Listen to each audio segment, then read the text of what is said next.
Je suis un soutien absolu de l'État d'Israël et que parmi les choses que j'aime dans ce pays, c'est justement la vitalité de cette démocratie et le fait qu'il y ait cette forme de Cour suprême qui est un peu à l'américaine, une institution qui est à la fois comme le Conseil constitutionnel que nous connaissons en France et comme la Cour suprême américaine, une institution de poids qui permet justement de maintenir un équilibre très juste entre le pouvoir judiciaire, le pouvoir exécutif et le pouvoir législatif. Et que cet équilibre doit être préservé à tout prix. Donc tout ce que j'ai pu lire sur ces lois m'inquiète énormément pour l'État d'Israël et pour son image. Alors là, je vais utiliser le peu de choses que je connais dans le domaine de la communication pour dire à quel point l'image d'Israël a été façonnée sur la dimension démocratique. C'est le seul État démocratique de la région.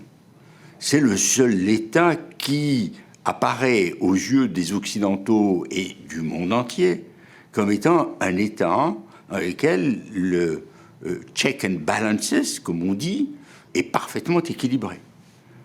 Et là, tout d'un coup, avec ces dispositions, on crée un déséquilibre. Et ce déséquilibre, peut-être qu'il ne se verra pas tout de suite, mais il sera pernicieux dans la durée et il atteindra de manière durable l'image démocratique de l'État d'Israël. C'est en cela que je suis personnellement très opposé à ces lois. J'espère qu'il va y avoir une prise de conscience des gens qui sont actuellement au gouvernement pour dire on va trop loin, on va revenir à quelque chose de plus raisonnable parce que c'est absolument indispensable, non seulement pour l'image d'Israël, mais pour la place d'Israël dans l'échiquier mondial.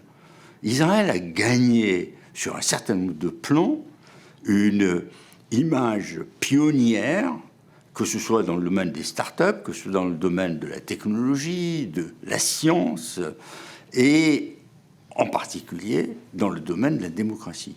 Cette image-là doit être préservée à tout prix. Elle a une valeur incommensurable et qui est presque l'égale que du bouclier défensif que l'État d'Israël avec Tsahal.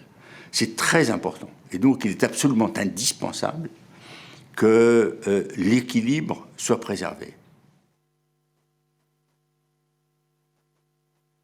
Je ne le pense pas, j'en suis certain. J'arrive des États-Unis, où j'ai été aussi bien à New York qu'à Los Angeles, et j'ai eu à rencontrer énormément de chefs d'entreprise, d'amis, de relations, pour certains juifs, pour d'autres non-juifs, et tout le monde est inquiet. Et c'est une inquiétude sérieuse. Et cette inquiétude, elle n'est pas seulement sur la question des droits humains, mais véritablement de l'essor de l'État d'Israël et de la relation que les gens peuvent avoir avec l'État de droit. Il me semble d'ailleurs que quelqu'un comme Benjamin Netanyahou, qui est un homme qui connaît très bien les États-Unis, doit avoir une conscience très aiguë de cela. Il ne faut pas qu'il se trompe. Et d'une certaine façon, cela ajoute aussi à une tendance mortifère que nous connaissons aussi bien aux États-Unis qu'en Europe, qui est l'augmentation de l'antisémitisme.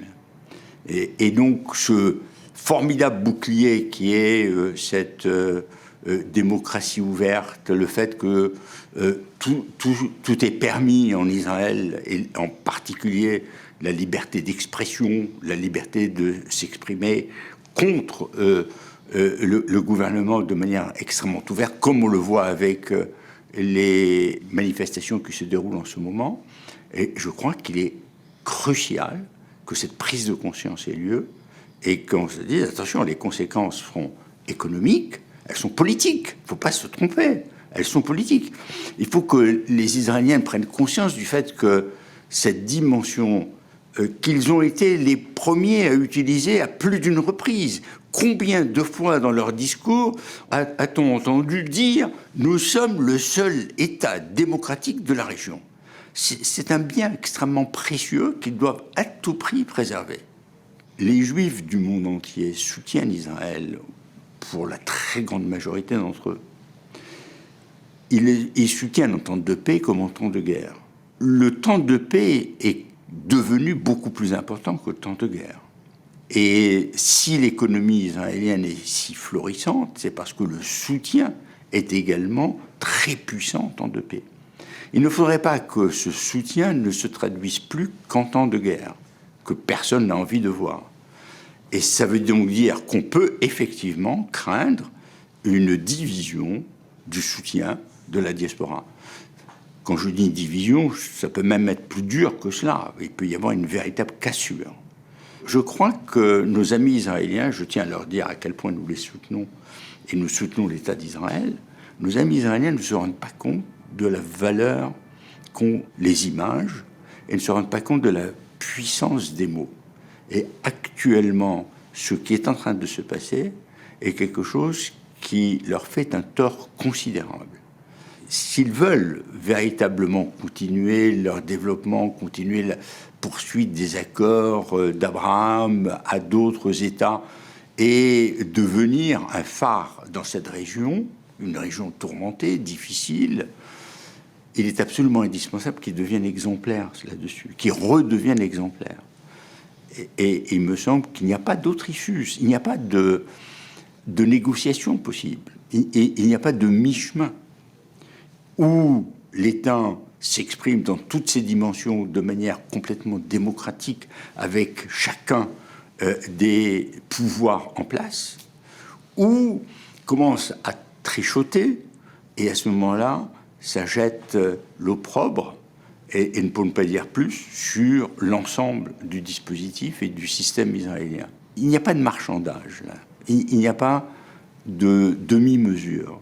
L'intégrité de la Cour suprême doit être respectée.